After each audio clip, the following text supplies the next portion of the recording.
12,508 लोग लाए गए थे। तो आप सुन रहे थे स्वास्थ्य विभाग की प्रेस कॉन्फ्रेंस, लेकिन आज एबीपी गंगा पर दिन भर हम बात कर रहे हैं मोदी के सिक्सर की। मोदी सरकार 6 साल पूरे कर रही है और दूसरे टेन्योर की बात करें तो 1 साल पूरा होने वाला है। तो ऐसे में क्या उम्मीदें जनता की पूरी हुई और आगे के लिए क्या चुनौतियां हैं, उस पर हम विस्तार से चर्चा कर रहे हैं। लॉकडाउन भी चल रहा है, इस बीच किस तरह से बिजनेस मैनेजमेंट काम कर रहा है, कैसे काम कर रहे हैं व्यवसायी, ये भी हम जानेंगे। हमारे साथ बातचीत के लिए लखनऊ से इस वक्त जुड़ चुके हैं सिटी मॉन्टेसरी स्कूल के founder manager doctor Jagdish Gandhi और साथ ही हैं थर्मोकोल होम अप्लायंस के मैनेजिंग डायरेक्टर। आप दोनों का बहुत बहुत स्वागत है। संजीव गुप्ता जी हमारे साथ हैं और साथ ही जगदीश गांधी जी भी हैं। बहुत बहुत स्वागत आप दोनों का। सबसे पहले मेरा सवाल जगदीश गांधी जी आपसे ही है, क्योंकि आप बहुत बहुत धन्यवाद जी स्कूल से जुड़े हुए हैं, शिक्षा क्षेत्र से जुड़े हुए हैं। तो बीते 6 साल जो रहे मोदी सरकार के, शिक्षा क्षेत्र में बहुत काम होना चाहिए, टेक्नोलॉजी आनी चाहिए, इस पर खास फोकस मौजूदा सरकार का है। तो आने वाले समय में आप ये तस्वीर किस तरफ देखते हैं? देखिए, 6 वर्षों में शिक्षा के क्षेत्र में भारत सरकार ने और हमारी उत्तर प्रदेश की सरकार ने बहुत काम किया है। उत्तर प्रदेश का मैं जानता हूँ कि तमाम प्राइमरी स्कूलों की बिल्डिंग्स बनाई जा रही है, उनकी इंफ्रास्ट्रक्चर को इम्प्रूव किया जा रहा है बहुत तीव्रता से, और पाठ्यक्रम को बहुत अच्छी तरीके से सुचारू रूप से पढ़ाने के लिए टीचर्स की ट्रेनिंग का इंतजाम किया जा रहा है। अभी भारी तादाद में टीचर्स के अपॉइंटमेंट के लिए यूपी गवर्नमेंट ने ऑर्डर्स दिए हैं। करीब 69,000 टीचर्स को अपॉइंट करने जा रही है। तो यूपी में जितना काम हुआ है, मैं समझता हूँ कि देश भर में भी सबसे ज़्यादा काम यूपी में हुआ है, और देश में भी शिक्षा के क्षेत्र में बहुत काम पिछले 6 वर्षों में हुआ है। तो यानी आप काफी हद तक संतुष्ट दिखाई दे रहे हैं शिक्षा के क्षेत्र में जो काम हुआ है सरकार द्वारा, खासतौर पर उत्तर प्रदेश की आप बात कर रहे हैं। रुक, अब मैं संजीव गुप्ता जी का करूंगी, एमडी हैं थर्मोकोल होम अप्लायंसेस के। संजीव जी, बिजनेस तबका जो है या बिजनेस कम्युनिटी जो है, उसकी सरकार से फिलहाल क्या डिमांड है? क्योंकि कोरोना के काल में काफी मुश्किलों का सामना वो कर रहे हैं, चाहे वर्कर्स का इशू हो, चाहे नुकसान का इशू हो। तो फिलहाल आप क्या देख रहे हैं आने वाले समय में, सरकार से क्या उम्मीद है आप लोगों की? सबसे पहले मोदी का 1 साल पूरा होने से देश खुश है और देश का सम्मान बहुत बड़ा है। जो जीएसटी मोदी जी ने लगाई, उससे बहुत फायदा हुआ।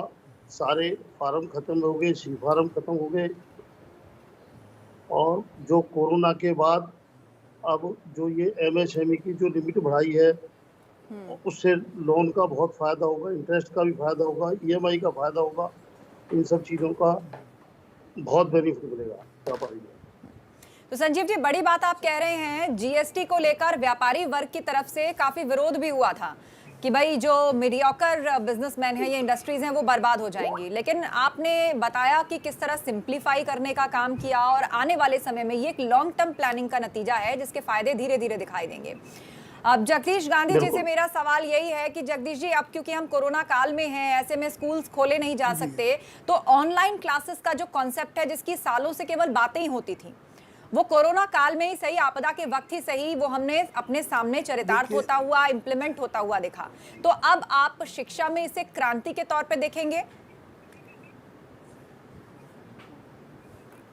मैं समझता हूँ कि जो कोरोना की स्थिति आज है, उस स्थिति जैसी स्थितियाँ और भी आगे हो सकती हैं, और इसी बात को ध्यान में रख के हमने आईटी एक्सपर्ट्स अपॉइंट किए, और हमने टेक्नोलॉजी को, ख़ास तौर से इंफॉर्मेशन टेक्नोलॉजी को काफ़ी डेवलप किया। इसका एक डिपार्टमेंट बनाया। 28 इसमें आईटी एक्सपर्ट्स हैं जो कि सब टीचर्स को ट्रेनिंग देते हैं। तो हमारे टीचर्स वेल इक्विप्ड थे पहले से ही ऐसी परिस्थिति के लिए, और उन्होंने जैसे ही 24 तारीख को लॉकडाउन हुआ, 24 तारीख से ही ये क्लासेस उन्होंने ऑनलाइन क्लासेस शुरू कर दी। आज तक चालू हैं, और ये अभी 30 जून तक निरंतर चालू रहेंगी। बच्चों ने बहुत सीखा है।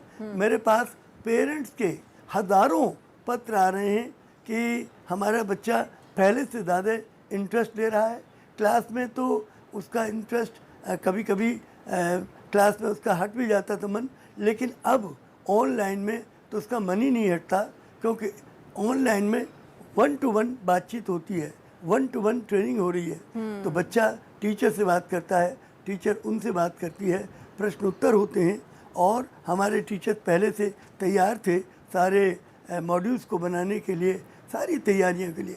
यद्यपि इसमें मेहनत बहुत होती है। बिल्कुल। ऑनलाइन टीचिंग जो आपकी क्लास टीचिंग है उससे ज़्यादा डिफ़िकल्ट है, और ये बात दिल्ली हाई कोर्ट ने भी कही है कि online teaching is more difficult than the regular teaching. तो ये बहुत ही अच्छी है और इससे बच्चों का बहुत बड़ा फ़ायदा हो रहा है। जी हाँ, तो ऑनलाइन क्लासेस का जो कॉन्सेप्ट है वो कई मायनों में बहुत अच्छा है, बच्चों को आगे ले जाने का और टेक्नोलॉजी से एजुकेशन सेक्टर को जोड़ने का जो आने वाले टाइम में भी सरकार का प्लान है। लेकिन बड़ी बात ये है कि प्राइवेट और जो बड़े स्कूल्स हैं वो इसको अफोर्ड कर लेते हैं, लेकिन क्या सरकारी तबका भी इसको अफोर्ड कर पाएगा? उसके लिए सरकार क्या करेगी वो मैं आपसे जानूंगी।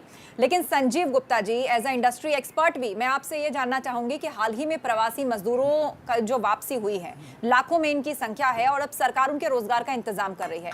एमएसएमई के तहत उत्तर प्रदेश को हब बनाए जाने की, एक्सपोर्ट हब बनाए जाने की तैयारी चल रही है, स्टार्टअप्स को सरकार प्रमोट कर रही है। तो ऐसे में क्या मांग आप सरकार के सामने रखना चाहेंगे, या किसी एक नए प्लेयर के लिए ये कितनी चुनौतीपूर्ण बात है कि आकर एमएसएमई के तहत अपना कोई कारोबार स्टैब्लिश करना, ताकि रोजगार जनरेट हो सके, एम्प्लॉयमेंट जनरेट हो सके?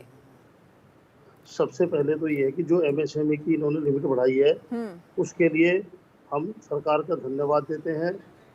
20 करोड़ की इन्होंने प्लांट एंड मशीनरी की कर दी, और 100 करोड़ की जो टर्नओवर जो लोग करते हैं 100 करोड़ तक, उसको एमएसएमई की छूट मिलेगी।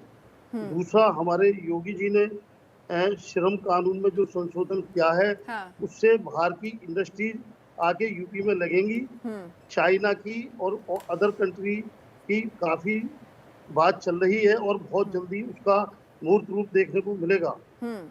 तो मतलब बाहर से इन्वेस्टमेंट आए, खासतौर पर चीन से जो नाराजगी चल रही है पूरे विश्व की, अब भारत खासतौर से उत्तर प्रदेश उस पूरी अपॉर्चुनिटी को लेना चाहता है कि वो इंडस्ट्रीज यहाँ पर आए, मैन्युफैक्चरिंग करें, ताकि रोजगार यहाँ पर डेवलप हो, एमएसएमई सेक्टर के तहत उद्योगों को आगे बढ़ाया जाए। आप दोनों का बहुत बहुत शुक्रिया इस चर्चा में शामिल होने के लिए। तो आने वाले समय में एजुकेशन फील्ड की क्या डिमांड है और इंडस्ट्रीज से जुड़े हुए लोग जहां पर रोजगार के अवसर खुलते हैं लोगों के लिए, मजदूरों के लिए या फिर यूथ के लिए, उनका खास तौर पर फोकस सरकार का रहने वाला है, ताकि आने वाले समय में जनता से जुड़े जो वायदे हैं सरकार के, उनको पूरा किया जा सके, उनके भविष्य को सुरक्षित किया जा सके। एक छोटे से ब्रेक का यहां पर वक्त है, फौरन लौट रहे हैं, अब बने रहिए हमारे साथ।